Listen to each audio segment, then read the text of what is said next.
Good morning students. Today we are going to start 12th chapter of English grammar preposition. आज हम English grammar का chapter number 12 preposition start करने जा रहे हैं. सबसे पहले हम मीनिंग समझेंगे. प्रीपोजिशन में क्या होता है. Preposition is a word which place before a noun, जो कि नाउन से पहले यूज होता है to show the relation between that noun and some other words in the sentence, जो कि उस नाउन और बाकी के जो वर्ड्स हैं सेंटेंस में उनके बीच में रिलेशन शो करता है ना. प्रीपोजिशन.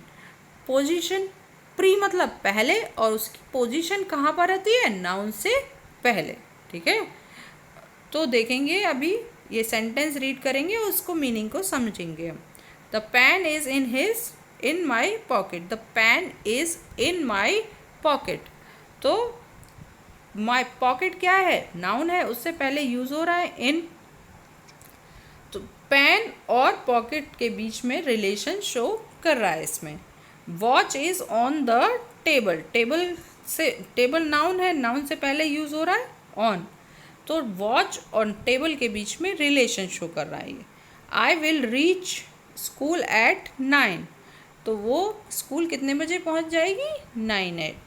तो ये जो टाइम है उसके बीच में और स्कूल पहुंचने के बीच में रिलेशन बता रहा है. Tom is lying under the table. जो टॉम है वो टेबल के नीचे है. तो ये टेबल जो है क्या है, नाउन से पहले यूज़ हो रहा है.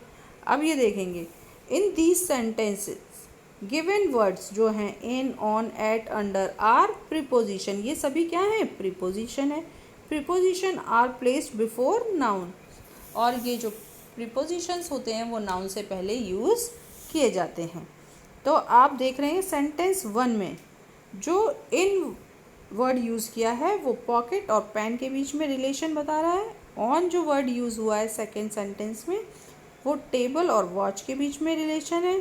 उस एट जो वर्ड यूज़ हुआ है थर्ड सेंटेंस में वो स्कूल पहुंचने पर, रीच मतलब पहुंचना होता है, और स्कूल के बीच में रिलेशन शो कर रहा है. Under shows the relation between the table and Tom. Table और टॉम के बीच में रिलेशन शो कर रहा है ये वर्ड. तो ये हमारे प्रीपोजिशंस हैं. ये हमारे जो नाउन है उसका और बाकी के वर्ड्स के बीच में रिलेशन शो करते हैं. जैसे अब हम पढ़ेंगे इनके काइंड्स के बारे में. Kinds of preposition. First kind is preposition of time. Time के लिए भी हम प्रीपोजिशन यूज़ करते हैं. कौन कौन से प्रीपोजिशन यूज़ करते हैं और कैसे देखेंगे. सम प्रीपोजिशन जैसे at, on, in, by, since, for, from, with, to, until, till, etc और भी होते हैं, है ना. Are use to denote time. ये टाइम को डिनोट करने के लिए हम यूज़ करते हैं. जैसे आई शैल कम एट 4 o'clock.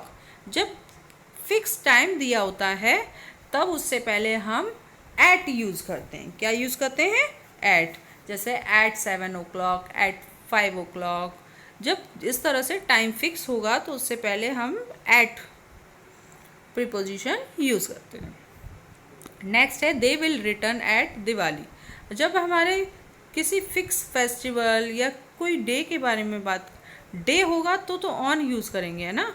डे मतलब कोई फंक्शन वाले प्रोग्राम के दिन कह रहे हैं तो हम एट दिवाली, एट होली, इस तरह से फेस्टिवल के लिए कह रहे हैं तब हम एट यूज़ करेंगे.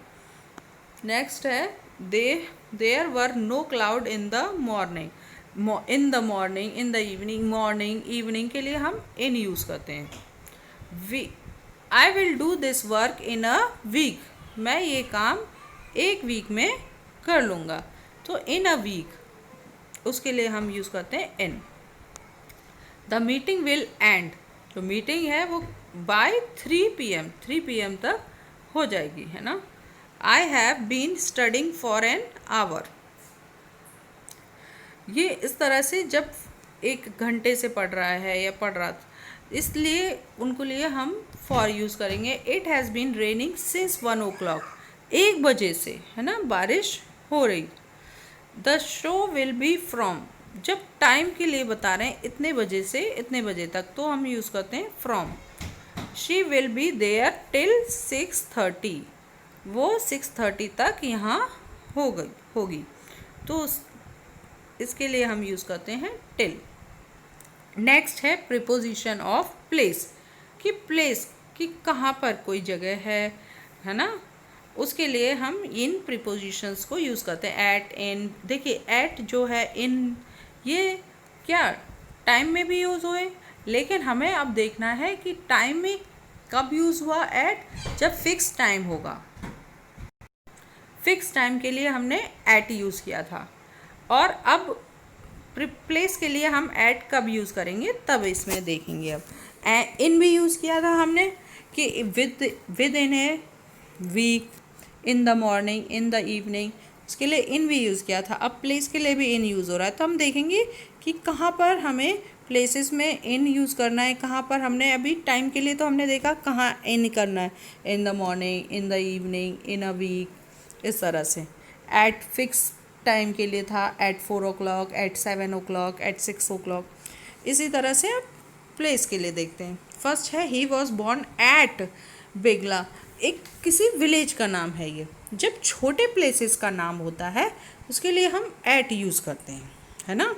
और जब बड़े प्लेसेस का नाम होता है, बिग सिटीज़ हैं, बिग टाउन्स हैं, उनके लिए हम इन यूज़ करते हैं, है ना। The bottle is in the fridge, bottle fridge में है, तो उसके अंदर के लिए भी हम इन यूज़ करते हैं कि प्लेस बताना है ना कि बॉटल कहाँ है, फ्रिज के अंदर है। इन का मतलब क्या होता है, अंदर होता है, तो प्लेस के लिए भी इन को यूज़ करते हैं। He is standing at the window, window पर खड़ा है वो, है ना, तो उसके लिए एट यूज़ करते हैं। He is at the platform, ऐसे बोलते हैं स्टेशन।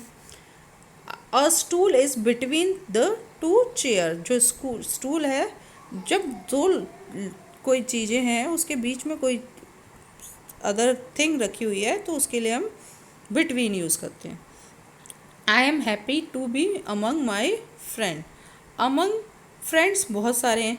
देखिए अमंग और बिटवीन दोनों बीच के लिए यूज़ होता है, लेकिन बिटवीन यूज़ होता है जब दो लोगों के बीच में हो, है ना, कोई चीज़ है भी दो लोगों के बीच में, तो बिटवीन यूज़ करते हैं। लेकिन दो से ज़्यादा के लिए है हम अमंग यूज़ करते हैं। देखिए we use between with 2 person और थिंग, 2 person या 2 things के लिए हम बिटवीन यूज़ करते हैं, and among with more than 2, और मोर देन 2 के लिए हम अमंग यूज़ करते हैं। जैसे हमने बोला distribute these toffees among the student, तो हम स्टूडेंट बहुत सारे, 2 से ज़्यादा है, तो इसलिए अमंग बोला है ना। The bag is on the table, table पर, तो उसके लिए ऑन। प्लेस बता रहे हैं ना, कहाँ पर है बैग, टेबल पर है। The rat sprang upon the shelf, तो रैट जो है किसके ऊपर, उसके ऊपर, शेल्फ के ऊपर से स्प्रैंग कर रहा है। Mountain was above us there, जो माउंटेन है वो हमसे ऊपर है, ऊपर थे, है ना। The fan was exactly over the table, table के एग्जैक्टली ऊपर है fan. The cat is lying under the bed, bed के नीचे है table, sorry cat. There is a town below these hills, इन हिल्स के नीचे टाउन है, तो ये प्लेस बता रही है कि कोई भी चीज़ कहाँ पर है ना। नेक्स्ट है प्रीपोजिशन ऑफ डायरेक्शन, डायरेक्शन मतलब किस डायरेक्शन में कोई चीज़ है। The preposition to, towards, into, at, for, against show direction, ये डायरेक्शन शो करते हैं। जैसे I went to the park, वो पार्क को जा रहा था, है ना। He went towards the station, station की तरफ, है ना। I stepped into the room, room के अंदर उसने स्टेप किया, है ना, कदम बढ़ाया था। He threw a stone at the dog, अब ये देखिए एट हमने प्लेस के लिए भी यूज़ किया, टाइम के लिए भी यूज़ किया, और अब हम डायरेक्शन के लिए भी यूज़ कर रहे हैं कि उसने जो स्टोन फेंका था किस पर फेंका था, एट द डॉग, डॉग की तरफ फेंका था ना, डॉग के ऊपर, तो वो डायरेक्शन बता रहा है किस तरफ फेंका था, किस डॉग की। ही लेफ्ट फॉर दिल्ली, दिल्ली के लिए निकल गया वो, है ना। Raman stood against the wall, Raman कहाँ पर खड़ा था, अगेंस्ट द वॉल, वॉल के अगेंस्ट खड़ा था, तो वो डायरेक्शन बता रहे हैं, ठीक है। तो ये डायरेक्शन के लिए यूज आज हमने पढ़े 3 kinds of preposition, preposition of time, preposition of place and preposition of direction. So read up to here and do practice of preposition of time, preposition of places and preposition of direction. Thank you. We will continue this chapter tomorrow.